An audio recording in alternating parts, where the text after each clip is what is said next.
Haleluya. Nanti pelayan-pelayan nanti akan bergerak setelah ibadah ini. Kita bersama di tahun baru rumah jemaat, tetapi dengan catatan tetap patuhi protokol kesehatan. Amin. Haleluya. Ayat 15.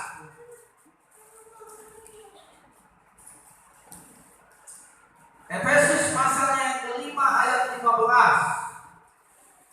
Bapak Ibu Saudara, hari ini saya beri tema firman Tuhan, hiduplah sesuai dengan kemampuanmu. Mari sama-sama baca ayat ini. Efesus pasal yang kelima ayat 15. Satu yang sudah dapat katakan amin. Amin. 1, 2, dan 3. Karena itu perhatikanlah dengan seksama bagaimana kamu hidup.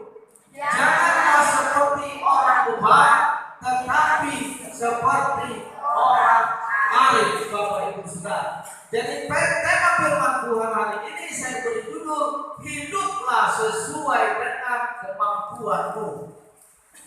Ini bukan bicara iman, tapi ini bicara realita. Ini bukan bicara sesuatu yang rohani, tapi ini berbicara tentang manajemen, pengaturan apa yang harus engkau atur untuk tahun 2021.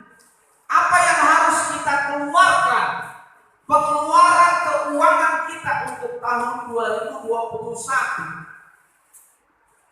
Seorang manajemen yang berhasil, Bapak Ibu Saudara, menuliskan satu buku. Dia berkata begini, saudara, engkau nggak perlu menabung $1 ketika engkau mencari barang yang sama, tetapi mendapat diskon yang sangat berbeda. Katakanlah seperti barang ini, saudara, ini harganya 5.000, tetapi di toko sebelah ini harganya 4.500. Maka ambillah yang harga 4.500 dengan diskon tersebut, maka Rp500 engkau bisa sisihkan itu sebagai bentuk tabungan. Jangan malah ketika tidak dapat diskon katanya, baru kita malah ambil banyak-banyak, sudah. Artinya apa? Tidak perlu engkau bekerja ekstra ketika engkau mau melihat memanajemen dengan baik apa yang harus engkau keluarkan dalam 1 bulan, dalam 1 tahun belanja kehidupan kita. Nah, ini yang mau saya katakan Bapak Ibu Saudara. Tahun 2021 Indonesia sudah minus ke ekonominya, saudara. Kalau untuk daerah kita ini puji Tuhan. Saudara yang masih bekerja sebagai karyawan, puji Tuhan, baik, bagus. Saudaraku, tapi di beberapa tempat hampir di seluruh Indonesia, area perkotaan sekarang mengalami goncangan. Kita berdoa akan meningkat sedikit, saudara. Ada geliat ekonomi yang membaik. Makanya Bapak Ibu Saudara bersyukur kepada pemerintah yang terus menggalakkan, salah satunya adalah BLT. Karena itu BLT sekarang medsosnya adalah perempuan. Dia berkata siapa yang dapat BLT tidak boleh diberikan rokok, katanya, saudara. Jadi saudara yang dapat BLT dilarang membeli rokok dari BLT. Itu kata medsos, bukan kata saya. Bapak Ibu yang kerja di perusahaan dapat BLT, BPJS, jangan belikan rokok katanya, saudara, tapi belikanlah makanan harian.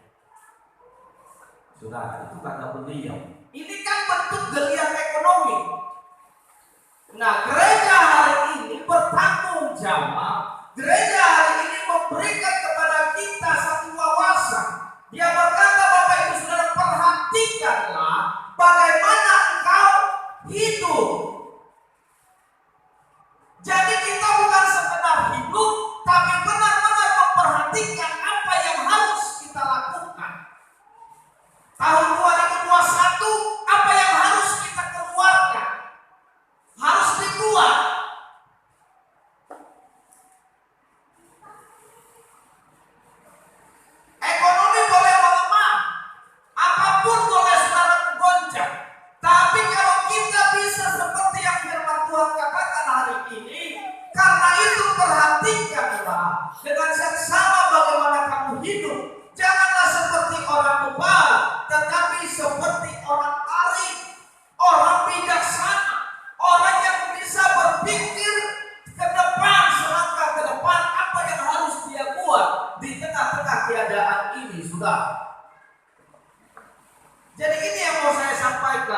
hiduplah sesuai dengan kemampuanmu. Ada dua kemampuan secara ekonomi. Pertama, kemampuan saudara membayar cash. Yang kedua adalah kemampuan saudara membayar kredit.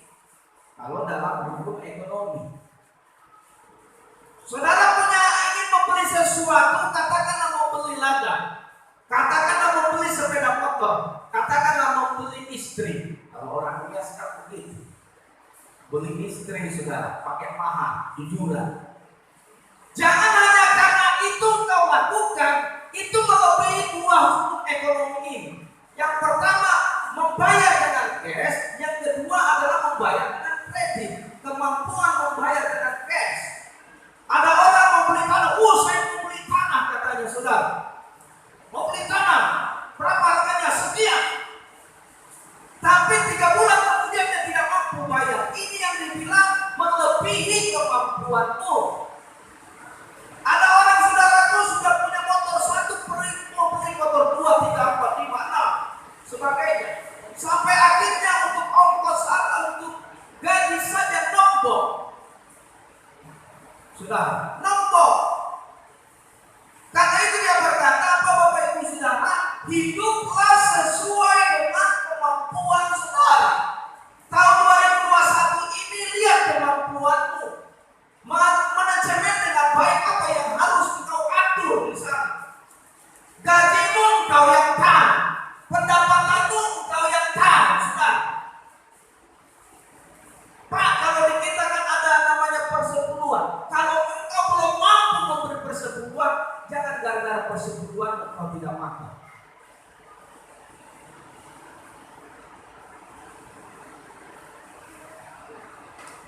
Udah tahu hitung-hitung sudah. Nih, gaji sekian, ini sekian. Masih bisa saudara. Engkau taat persepuluhan milik Tuhan. Tapi jangan gara-gara itu kau utang. Lebih bagus pakai dulu milik Tuhan itu. Tapi kau tidak berutang di dalam. Hanya gara-gara bayar sepersepuluhan, kau utang ke sana, kau utang ke sana, kau utang ke sana. Tuhan tidak menghendaki demikian. Makanya saya tidak buat lagi di situ namanya kotak persepuluhan. Yang saya buat adalah kotak persembahan iman. Saat kau memberikan, maka itulah iman saudara. Amin saudara. Jadi atur dengan baik. 2021 ini jangan melebihi kemampuan saudara. Lakukan apa yang harus engkau lakukan. Tapi keuanganmu engkau yang tahu, bukan pendeta yang tahu. Bukan orang lain yang tahu, saudara. Pengeluaran kita bisa kita yang atur dengan baik. 2021 kau tahu, 2020 kayak gini aku kemarin. 2021 bagaimana kau atur kembali dengan baik. Tetapi ada dua hal yang menjadi masalah, saudara. Di dalam kita menerapkan tentang hidup sesuai dengan kemampuan kita. Yang pertama, saudara, orang hidup berdasarkan kebutuhan. Yang kedua, orang hidup berdasarkan gaya hidup. Ada orang dengan gaya hidup dengan kebutuhannya, dia samakan dengan gaya hidup. Saudara, beli ayam goreng di restoran, harganya berapa Bapak Ibu? Ayam goreng di restoran 12.000 satu potong. Tapi saudara beli ayam goreng di kaki 5, itu paling cuma 7.500 atau 8.000. Sama ayamnya, sama gorengannya saudara. Tapi yang beda di mana? Gaya hidupnya. Saudara beli ayam goreng di kaki 5 atau 7.000 jalan, maka sama tempatnya, rasanya nggak ada yang beda. Tapi ketika saudara makan ayam goreng di restoran, berbeda sekali. Ada fasilitas AC, ada fasilitas kipas angin, ada fasilitas kolam-kolam dan sebagainya. Tanpa sadar saudara membayar gaya hidup yang diberikan, yang ditawarkan oleh pihak hotel atau pihak restoran. Betul tidak saudara? Ini kan bicara gaya hidup, ini bicara kebutuhan. Karena orang akan mengalami dua ini, orang akan melakukan dua ini, saudara. Orang hidup dalam dua hal ini. Dia hidup berdasarkan kebutuhan hidup, tetapi ada orang yang hidup berdasarkan gaya hidup. Mana yang mau saudara pilih?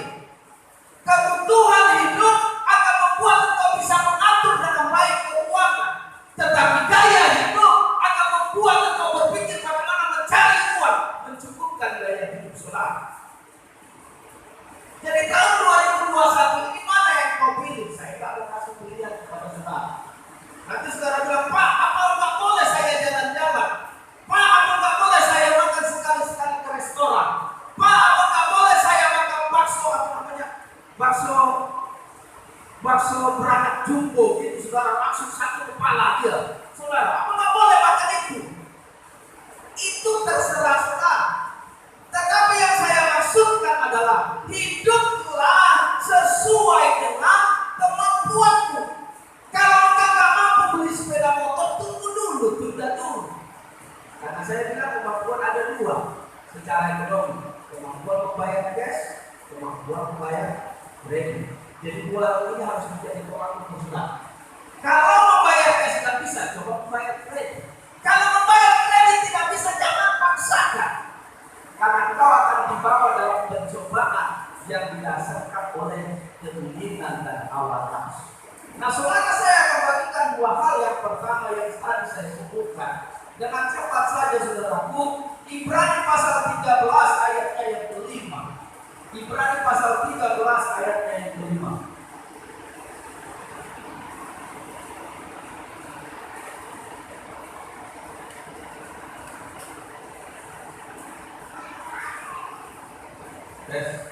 Pak, bisa saya sedikit Pak, buka apa tidak?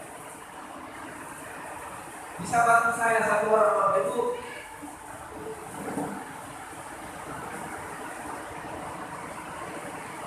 Ibrani pasalnya yang ke-13 ayat yang kelima. Bisa bantu saya? Ya, kasih kliknya tolong. Kasih.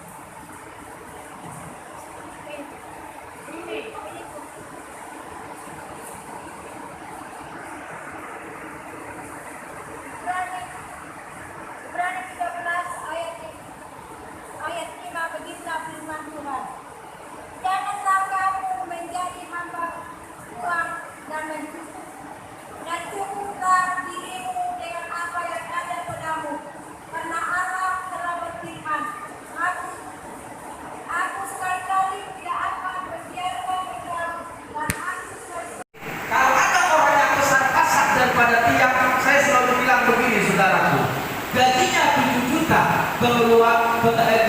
7 juta, saudaraku, tapi pengeluarannya 5 juta, 12 juta.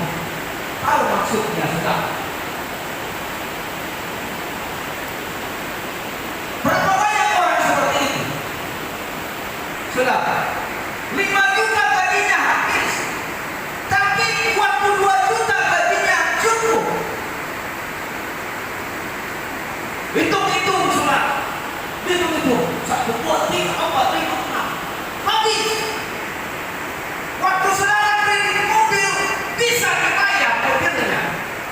Tapi begitu selesai kredit mobil, simpan saja tidak bisa. Ada seperti itu.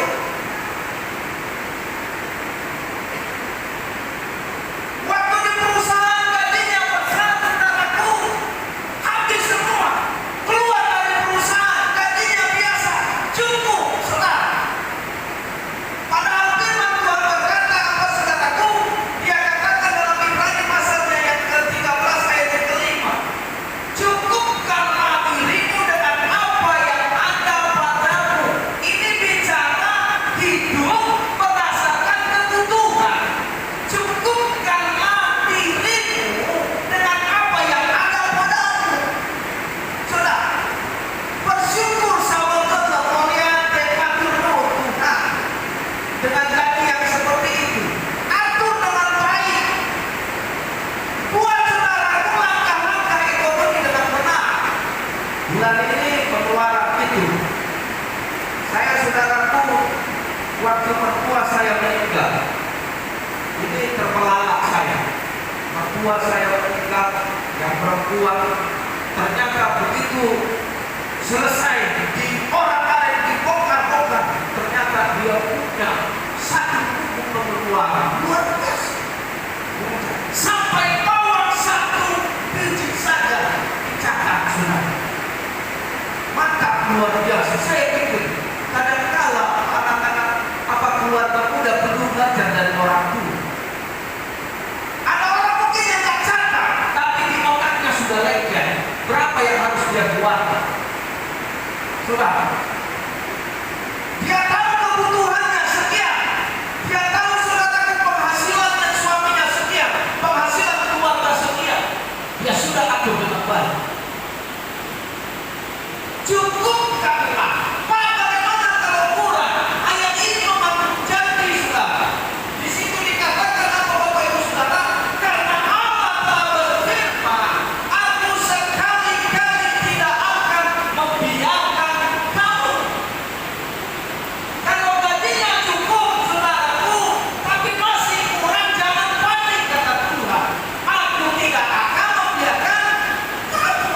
Dan kenapa tidak melakukan melebihi kemampuan kita? Akhirnya menjerat kita, saudaraku, dengan hal-hal yang kurang baik. Pinjam sini, pinjam sana. Kalau kebutuhan yang kau ambil karena utang itu satu kasus yang berbeda.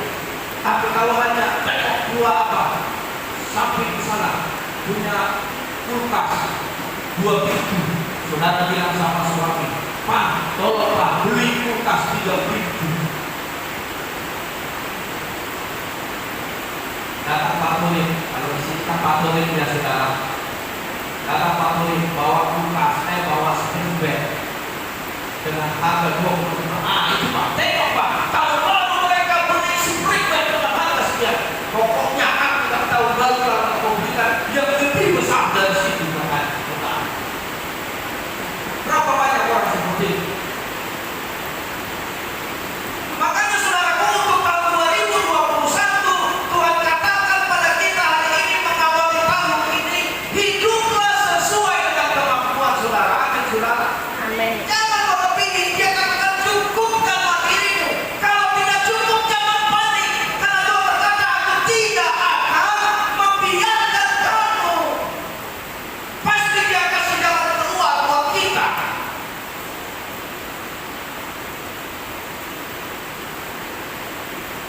Jangan kita lihat tetangga kita ikut-ikutan. Ingat, kita hidup harus berdasarkan kebutuhan. Apa yang menjadi kebutuhan pokok saudara? Itu yang harus kita lakukan. Nah, karena itu kata firman Tuhan, cukupkanlah dirimu dengan apa yang ada padamu. Kalau kau punya duit 5 juta, cukupkanlah dengan itu. Kalau sisa, simpan dengan baik.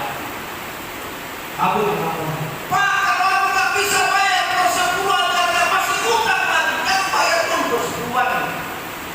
Nggak pernah ditagih sama mereka. Karena Tuhan tahu. Kalau begitu kau diberkati, kembalikan apa yang menjadi kebutuhan. Saya saudara orangnya nggak selalu, kamu harus kasih persebulan. Kan gara-gara kau kasih persebulan kau pinjam, persebulan kau kasih 200 atau 500, tapi kau pinjam dari 1 juta untuk penduduknya tahu. Tuhan itu tidak terlalu kejam. Amin saudara. Kalau belum bisa kau sanggup memberi untuk Tuhan, paling tidak kau cukupkan dirimu dengan apa yang ada padamu. Jangan gara-gara itu saudara pinjam sih. Pokoknya aku kasih persebulan 5 hari kemudian tidak pinjam 5 tidak. Nah akhirnya aku tidak melihat persebulan lo. Tidak aku kasih. Tapi gimana lah kata Tuhan, kataku.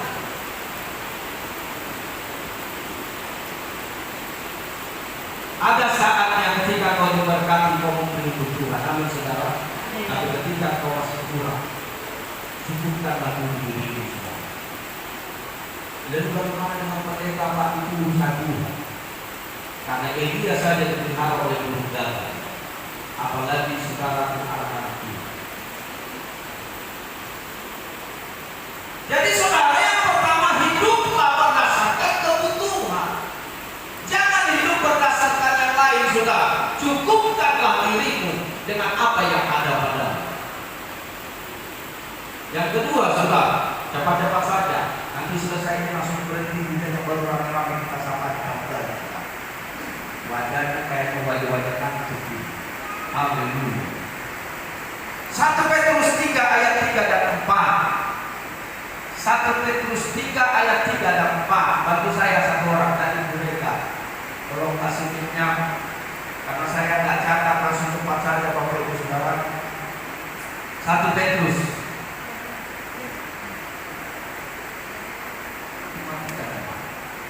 Mata saya gelap. Maka tolong Pak dihidupkan Pak. Oh begitu. Sudah jelas ya wajah saya.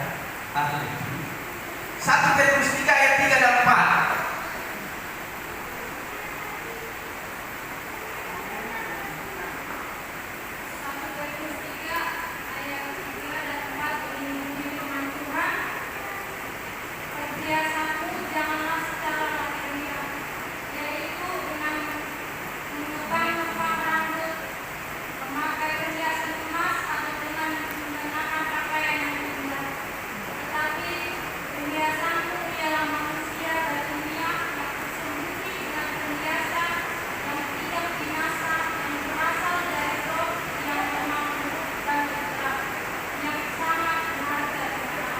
Iya, sudah.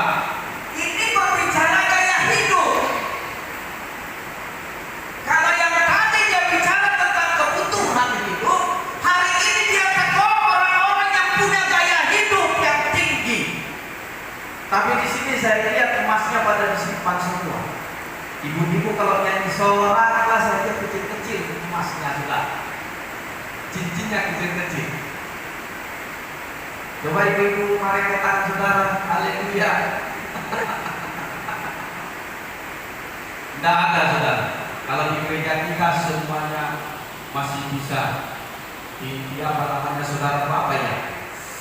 Di hatinya itu supaya yang lain tidak jadi, supaya apa yang kita lakukan tidak menjadi batu sandungan. Tapi coba saudara, ada gereja-gereja kesubuhan, besar-besar saudara.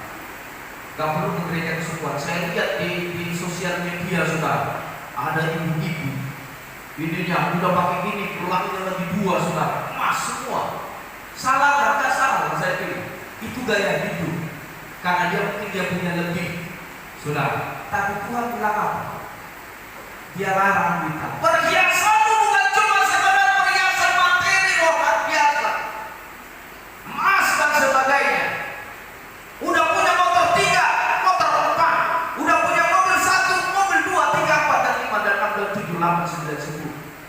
Sampai mobil anaknya bingung sekali. Enak tolong hidupkan dulu mobil yang apa? Aduh yang ada yang belum dihidupkan katanya. Sampai bingung sudah untuk mobil yang mau dihidupkan.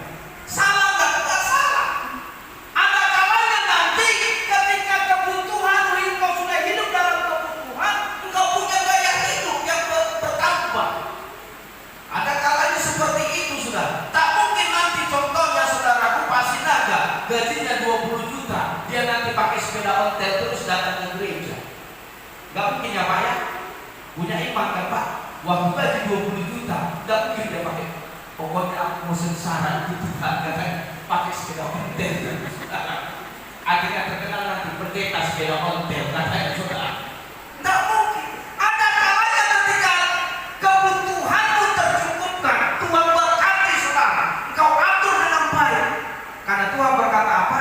Ketika kau setia dalam perkara kecil, maka Tuhan akan tambahkan kau dalam perkara besar.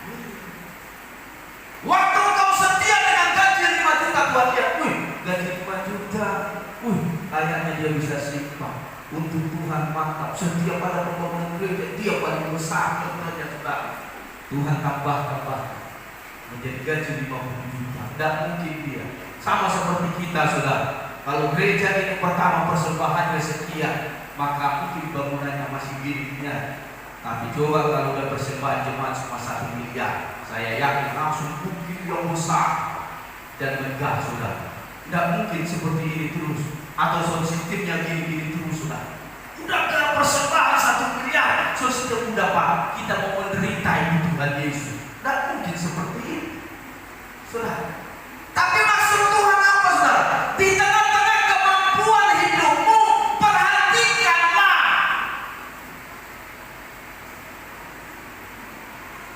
Kalau emas betulan sih nggak apa-apa ya Bapak Ibu, emas betulan.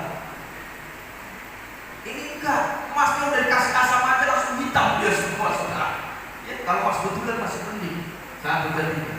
Nggak apa-apa lah biar semangat nyanyi. Soraklah haleluya, begini-gini saudara. Orangnya cuma begini dia, tapi gini, soraklah haleluya.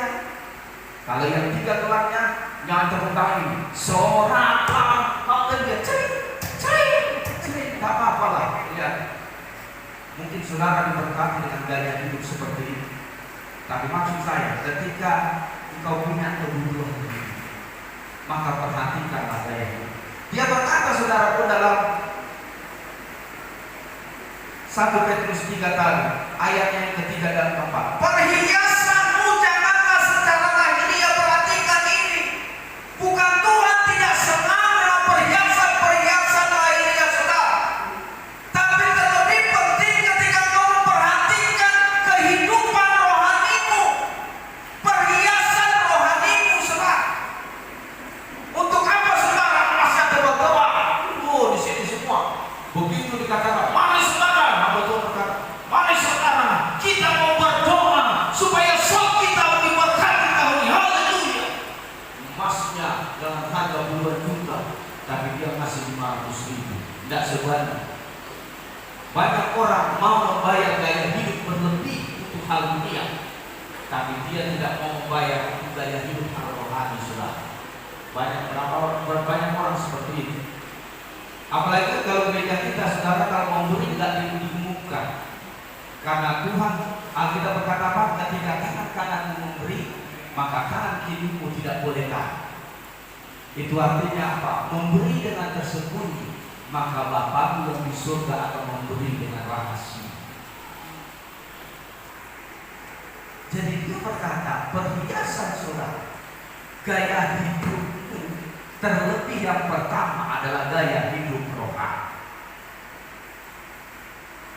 Emas boleh kau punya, mobil boleh kau punya, tapi ingat, awal dari kau melangkah harus sesuai dengan kemampuan saudara. Gak mungkin, Pak, kalau kayak gitu Pak, gajiku loh Pak Sofian, masakah aku gini-gini terus?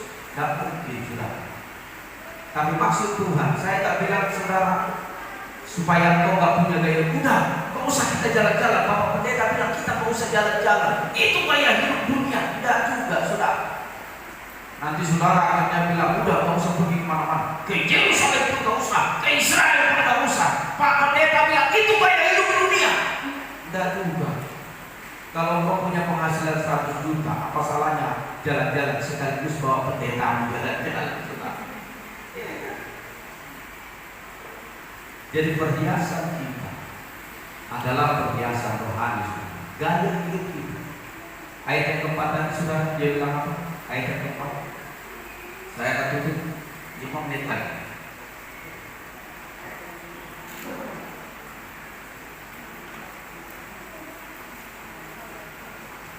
Tolong bacain, mata saya kayaknya sudah berbayang dia saudara. Ayat yang keempat.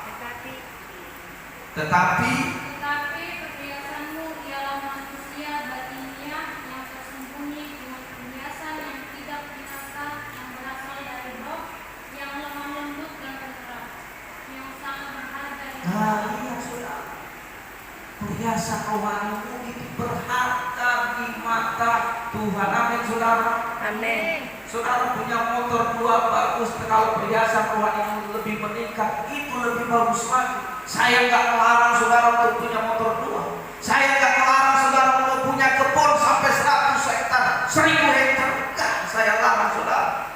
Tapi perhatikan di sini, ketika kebutuhan pokokmu tercukupkan, kemampuanmu kau bisa atur dengan baik penghasilanmu, maka engkau akan diberikan lagi dengan hal-hal yang lebih. Dia berkata kau setia dalam perkara kecil. Berapa banyak orang saudara gaji 10 juta, nombok 12 juta, gaji 20, nombok 22 juta. Padahal selalu kita berkata, Tuhan Yesus terima kasih atas berkat-Mu, tapi kita hambur-hamburkan dengan hal-hal yang lain.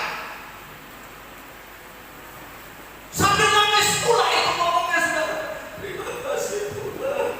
Waktu terima gaji, terima kasih Tuhan Yesus buat berkat-Mu hari ini. Sampai nangis. Tapi masih kurang. Bukan karena kebutuhan yang membuat kurang, tapi karena gaya hidup ini yang Tuhan tidak suka.